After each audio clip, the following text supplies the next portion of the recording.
Welcome everyone to Stadium Journeys Obstructed Views, the show where a couple of guys in a couple of countries drink a couple of beers and talk about a stadium somewhere in the world and their experiences there.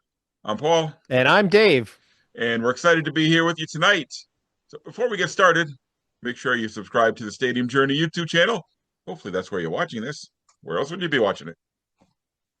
Like the video, leave a comment, be interactive. Check out stadiumjourney.com for all of our fantastic content, including the review of the venue we're going to talk about tonight. So let's get started before I take up too much time. Dave, what are you drinking tonight? So I had one of those moments again. Recording Obstructed Views, needed a beer, went down to my beer fridge, pulled something out, went, I don't have the foggiest clue where this beer came from or how it got in my fridge. But this is the beer we're picking. Actually, it's I picked it, I opened it, I started it, and then I researched it. So this is a weird one. Sounds backwards. Yeah, totally.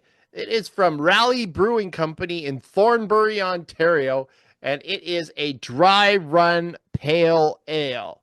Now, if you can see the number there, I didn't notice this. It says 0.3% alcohol. So this is essentially a non-alcoholic beer. It's a very light beer, yes. Very, very, very light. Because most of your craft beers run between 4 and 6, right? Yeah. Or more.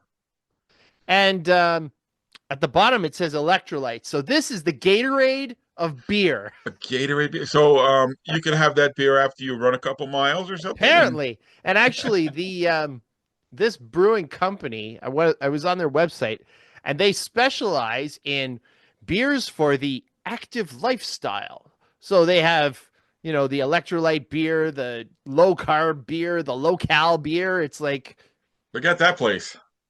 Yeah.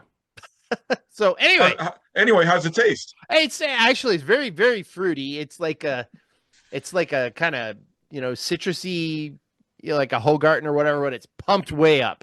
It's much more citrusy than anything I've really had before, but it's pretty good. It's light. It's super light. So, I might just think about going for a run after this, and then I'll go to bed because thinking about running will make me tired.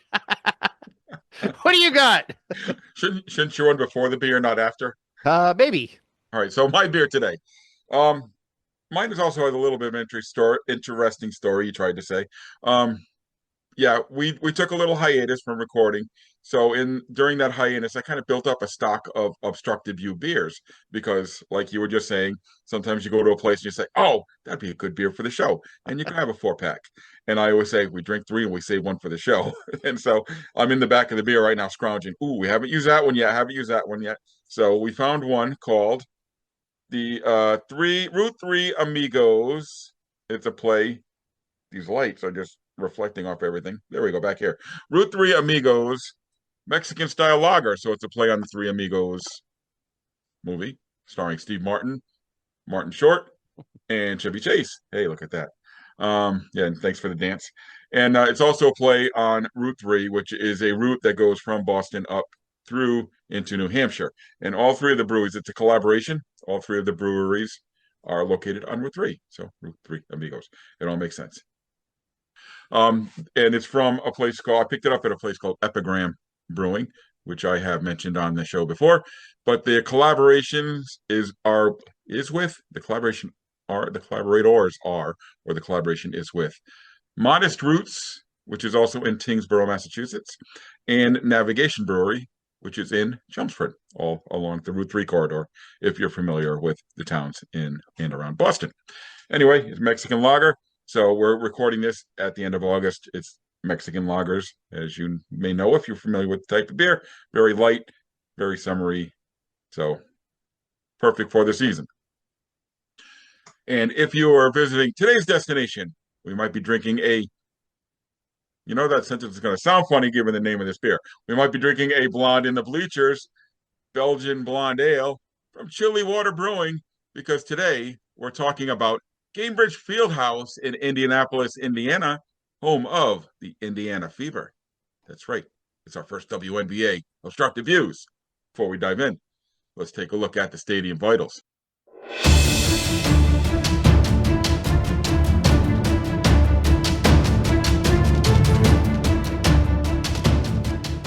So today to talk about the Indiana Fever, we're joined by Stadium Journey colleague Marc Viquez, who's a resident of Indiana and who has been going to the Fever games since before it was trendy to do so. So don't forget, if you want to follow Marc online, you can be found at Ballpark Hunter. So Marc, right now the Fever are the hottest ticket in women's basketball due to the presence, obviously, of Caitlin Clark. But this wasn't always the case. Well, I'm not talking about Caitlin Clark. She's only in her second season. But it wasn't always the case that they were the hottest ticket in basketball. So let's start by talking for a minute about the journey the Fever took to get to the big time where they are now. Yeah, I know they started, I think, in 2000, and even when they had Tamika Catchings, and who was one of the best players of all time and led them to an actual championship in, I believe, 2012. I should know that by heart. They weren't getting 17,000, 15,000 people a game. They might have been averaging somewhere between 7,500 to about 8,000. Right. Yeah, they were playing downtown Yeah, right from the get-go, but yeah, they were kind of playing one of those deals where they were filling the lower bowl and yeah, not on using the the lower top bowl. bowl. Maybe some playoff games they were getting a few more folks, and then once that championship caliber team won and dissipated, and Tamika retired, I mean it was crowds of 4,000, allegedly 4,000, maybe even 3,000 going to the games there, and I think it got bad that. I mean, they were giving away tickets to some folks. It just you weren't talking about the Fever. You were shocked that they were still around, and there was still a diehard fan base here, but not enough to get 8,000, 7,000 people. And you heard all the jokes. Unfortunately, guys around our age, males, they want to make jokes about the WNBA. We won't say them here because I always got sick of hearing those jokes because these are professional women, the best in the league around the world. And, I got to hear some idiot 50-year-old who, came to do two push-ups, you And know. if he got out there on the floor against Yeah, them, wouldn't stand a chance. exactly. Exactly. It gets some of these, all-time great players. So it was sad. It was just like, well, women's sports in other countries, succeed. They get bigger crowds. That's why we have players going over there. They're making more money. And then lo and behold, we get Caitlin Clark drafted by the Fever a couple years ago, and boom, now phones are ringing off the hook. Season ticket sales are skyrocketing. I have friends who are on waiting list. Like all of a sudden, all my guy buddies who never went to a Fever game, and they've actually told me that never been to a Fever game, been here for 25 years. They're going to a game. They're sitting front court. Hmm. They're buying merchandise. I'm a high school teacher. We have kids talking about Caitlin Clark, and it's phenomenal. It's almost like when Pele came to the Cosmos. All of a sudden, Oh, they started good parallel. rushing to see games at Giant Stadium. Maybe you can say that about when Beckman came over for the Galaxy, if several years ago as well. It's all of a sudden people are paying attention to the sport. Mm. And surprisingly, the Fever are not even leading the league in attendance this year. That's Golden State. So it's good to see that another team is succeeding at a high level with when it comes to Yeah, attendance. that's amazing. The presence of Caitlin Clark and the other women who have come in, it's kind of been like Magic and Bird in the '80s. It's taken the WNBA from also ran status or forgotten about status over in the corner of the toy section over there to really, if not the mainstream, but really right very close, not just in Indiana but across the league. Like you were saying, how after Tamika Catchings left, and she was one of the greatest players Yeah. in the history of the league, and like you said, 3 finals appearances, 1 championship in Indiana. Um, when they decided to renovate the building, the field house, and they changed the name. I don't know if it was still Conseco back then or if it was Yeah, it Gainbridge. was Conseco, then it went to Yeah, Banker's Life, and then right. But yeah. the Fever, because they play in the summertime, said, see you later, go find somewhere else to play for the summer. And they had to bounce around Indy for a little while. They bounced around. I actually went to one of those games at Butler, the Butler Field or Hinkle Fieldhouse. I made a video on my YouTube channel, Ballpark Hunter, and they could even fill up half of the field house on the campus of Butler.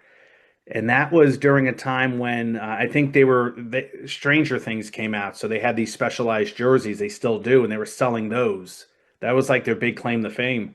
That's the year they drafted Kaiser Gondresick, who wasn't even playing with the team by then. They had cut her uh, by by the time I went to see her play. So yeah, and it was a fun atmosphere. $10 tickets, but it wasn't this excitement, and they were doing a lot of minor league hokey things at the games, and it was, part of me was thinking, hey, maybe this is where the Fever should play because much smaller venue, maybe you get a different fan base coming in.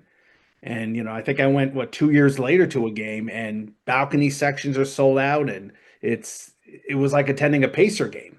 And I could not tell the difference. If you close your eyes and you squint, you can tell, obviously, but oh, no doubt, it no felt doubt. really And they also played at the fairgrounds for a year or two too. Also, didn't they? well. It was one summer they Yeah, played. They rotated. They played part of the year at that downtown at the Fieldhouse, yeah.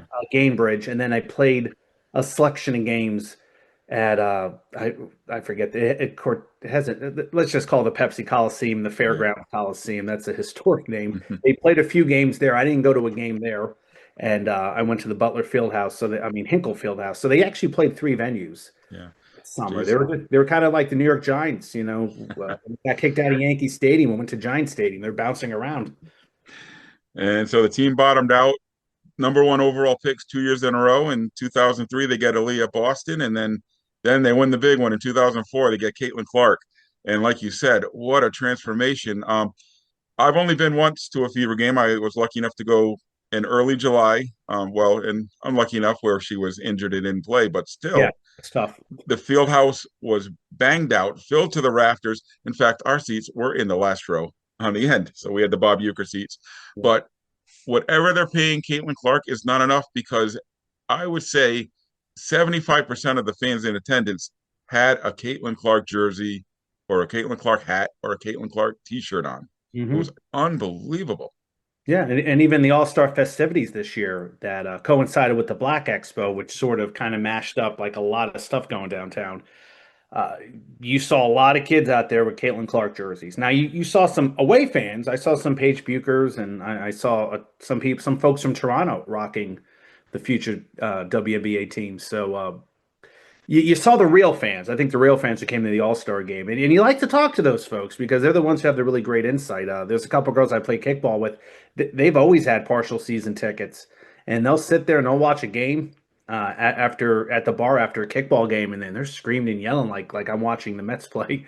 And it's like these are the real fans there, and they're the ones who, those are the ones we should be talking to. I think sometimes we talk to the average fan or the newbie, which there's nothing wrong with that. There's nothing, I get it. Caitlin Clark's this anomaly, this phenomenon, and it can happen in any sport. It can happen in indoor soccer. You get somebody who just transcends the game and sells out everywhere they go. It can happen in one of those arena football leagues as well. So yeah, it's changed. It's a new era, and I don't know how long this is going to last. Is it going to last until she retires, until she gets traded or signs away? Is she going to be here 20 years like Sue Bird or Diana Taurasi? Or they're just going to build the next level, like Bird and Magic That's turned what I'm into hoping. Jordan. Jordan turned into LeBron. Is it going to build and build? Is it going to have staying power? Well, I mean, look at That's a it. great question. Yeah, Philadelphia, Cleveland, Toronto, Detroit, they're all The getting league's expanding. Yeah. Portland. And We won't talk about the mess that is Connecticut yeah, because that move to Boston is not a done deal because of league bylaws. We'll save that discussion for another time. But okay. let's talk about Indy. You mentioned it downtown. One of the biggest strengths of the field house is its location right Yeah. in downtown Indianapolis, which is such an underrated city, and the downtown Indy area is just fantastic. And I know anyone who's watched the Stadium Journey podcast, we always talk about how great Indy is and how much I've always said personally that I wanted to get to spend some more time there to really explore it. And I got to this summer, and I got to say, it didn't disappoint. There's so much to do down there. Yeah, and yeah, you're right. And it's easy to get to by car. It's easy to get to like by interstate. It's right off the interstate, but you do have that downtown feel. And I mean, this year was even more insane because you had the Pacers in the the finals. So, That's right.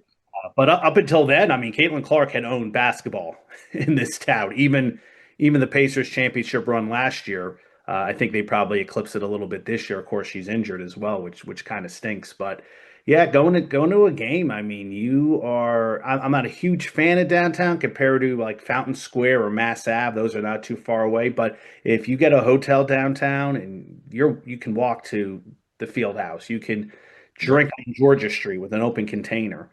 There's some local bars, there's some regional chain bars, there's some hotels with some nice second level bars, uh, trendy restaurants, new little areas popping up. There's construction right now in front of the field house. Yeah. I got to tell you, that's exactly what we did. We stayed. Our hotel was right next to Lucas Oil Stadium. Mhm. So it was a 10-minute walk, maybe a 15-minute walk to the field house. You know, through a safe area. We did not feel worried. I mean, maybe a little sketchy in a couple spots, but nothing that made us feel worried. As we were going under the highway, because you have to go under the interstate, like you said, but under the interstate was really cool because they have like all this artwork. The urban artists have painted underneath, so it looks bright and it's Oh, attractive as you yeah, get over to the field house. yeah, that might be underneath the old railroad tracks. I Yeah, think. yeah, the railroad tracks. Yes, not the interstate. Yeah, the interstate's on the other side. Yeah, you're right. That part, sometimes you can see some. If you're out late and somebody's Yeah, partying, you get a group of people fighting and arguing. But yeah. But even that, they're cleaning that up a yep, lot. So, yeah, yep. Very friendly to visitors. Yeah, bars everywhere, restaurants everywhere. The choices were numerous. I don't want to say endless, but there were choices everywhere. If you're going to Indy for a sporting weekend, you have Lucas Oil Stadium. You know, the seasons aren't exactly going to mesh up with the Fever, but Victory Field is nearby. You yeah. got the NCAA headquarters right there. So we visited the Hall of Champions, which is a nice little museum. We spent about an hour there and checked out the displays. That was kind of cool. And we actually drove by the park where there's a USL two team, is it, or a USL team there? Oh, USL Championship. That's yeah, Yes. the Indy 11 on the campus of IU, yeah, IU Indy now. Yep. So that's all downtown. And like you said, you got what, Monument Square. We checked that out. So, you know, So the canal, which I love the yeah, canal. You go there on a nice day. I think it's one of Indianapolis's best kept secrets. You got Benjamin Harrison's home if you like historical places to visit, old presidents. Um, and there's, like I said, there's some nice little neighborhoods. Mass Ave is a fun little district to go to. There's Fountain Square, some great breweries, there's some great distilleries as well. High Five is a nice concert venue. Then you got Broad Ripple Village, about 6 miles north, maybe for a younger crowd, but you go to be seen and meet up with folks. So for a younger audience, not as old guys who are married with children. well, we wandered around as much as we could and saw a little bit of the sights. But yeah, really quickly before we wrap things up, just getting back inside the field house, the renovations they did, having nothing to compare it to before. The inside, the concourses were bright, open. It looked like there were tons of different options concession wise. Inside the arena, everything is brand new. It's bright. They've got the MC going, they got the DJs going, everything you want in your modern basketball presentation. So Yeah, it was really a fun night. and they also have Bicentennial Plaza next door, which is that basketball rink, and they have that giant kind of sculpture that lights up. I don't know if you got, Yes, yes, we yeah, saw that. it's a nice little feature, adds a little pizzazz to the elements to the night. So The one thing that my wife wanted me to mention when we talk about this podcast is the bag policy. So for any ladies watching this show, very restrict. And this was before they people started throwing dildos on the field on the court. The bag policy was very strange because it was a very small and oddly shaped bag that they were allowed, but there were some bright sides to it. They have this little I don't know, this little wooden thing that you could put your bag in to see if it fits. And it was, I don't know the dimensions, but it was long and thin. It was like this. And that's the only size bag you could bring in. It's very, very small. I would not recommend bringing any bag in unless yeah, you absolutely have to. Pam brought her usual bag in, which is very small. It's, about yay big. And it wouldn't fit in the container. So they're like, nope, you can't bring it in. You got to go bring it back to your car. And I'm like, all right, well, we just walked 15 minutes to get here and it's 90 degrees out. We don't want to walk all the way back to the hotel. So they said, well, if you go right across the street to the hotel, and I don't remember what hotel it was, they'll check your bag for $5 and you can just leave it there. So I was like, oh, all right, at least we had a solid backup plan. That's good So, to which not a lot of places offer you. So that was really nice. A little Midwestern hospitality there. know. Can't bring your bag in, but at least you can, if you can't bring it in, at least you can leave it across the street safely. But I do want to say something before we leave. Do it. The field house, when it first opened up until the renovations, had this very nice high school field house vibe. You had a lot of areas with trophy cases where they displayed the history of the game. There's a little bit of that obviously still in the arena, but at one time you had the old ABA trophies won by the Pacers. You had the old uniforms, programs. You had information from the high school state tournaments. There was an area for the old Indianapolis Olympians, the old NBL, BBA teams. Probably getting some of those leagues mixed up. A tribute to some of the colleges, Indiana State, Larry Bird, IU, of course, Bobby Knight. And that's all gone. And I kind of miss that. I kind of miss that. It really gave this place a basketball only feel, but I get it. It's a multi-purpose venue and it's going to house more than just basketball. And, 25 years is old for an arena. So these were the improvements made, and it took away some of that, one of a kind atmosphere that you only can get here. Even the old scoreboard looked like an old, 1950s scoreboard, but that new one's amazing. It's beautiful. Yeah, some of those treasures are still there, but yeah, it's not like you're describing it at all. It's much more modernized now. One more question before we wrap it up, Mark. Indiana likes to talk about itself as the state of basketball, and it's very obvious for the men's side of the game. Is it the same on the women's side, going down to the high school level and through? Is the popularity of the Fever and outgrowing of that coming up through the game? That's a good, nobody's ever asked me that question. I know Iowa likes to say they're the queens of high school basketball, and I don't know. I don't know if that's still the same. I could tell you this: when it's sectionals and regionals with the tournament, some areas draw really well. They'll get about 5,000-7,000 people for high school basketball. If you have a all-American, one-of-a-kind type of player on your team, she's going to attract crowds. They're going to follow her, whatever venue you go to. I still think the boys are the best, but I'd be more than happy to have that conversation with somebody who's listening that maybe disagree. We can have a talk. So either at the Stadium Journey podcast or the Ballpark Hunter podcast. But that's a good question. That's something I'm going to kind of look out for. There's your new topic: Iowa girls women's basketball versus Indiana girls or women's basketball. And I don't know. Maybe there's another state that's kind of taken over. I mean, that Caitlin Clark was an Iowa high school basketball player, so she drew huge crowds. I can't think of a girl who drew huge crowds out here like some of the boys did in the past 5, 6, 7 years. So yeah, something to think about. All right. So there's our look at Gainbridge Fieldhouse and the Indiana Fever game day experience. Hope you enjoyed joining us, and we hope to see you again on the road again real soon. Cheers. And Mark, thanks for joining us. Thank you for having me.